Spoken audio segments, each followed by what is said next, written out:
আজকের গল্পের নাম পাকা আমের দৌড়। গরমকাল পড়তেই গ্রামের আম গাছগুলো একে একে হলুদ হয়ে উঠছে। আমের মিষ্টি ঘ্রাণ বাতাসে ভেসে বেড়ায়। বাচ্চারা সকালবেলা থেকেই গাছের নিচে চক্কর কাটে। কে আগে পড়া আম পাবে, সেই প্রতিযোগিতা।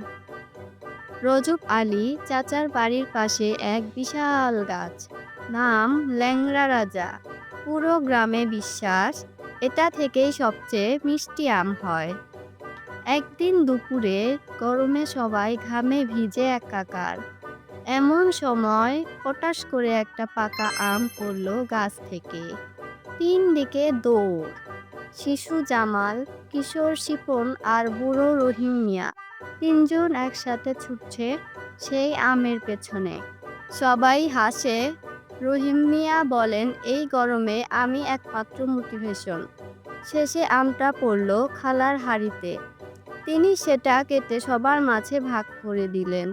প্রথম কামড়েই জামাল বলল, এই আম খাইলেই গরমে ঠান্ডা লাগে।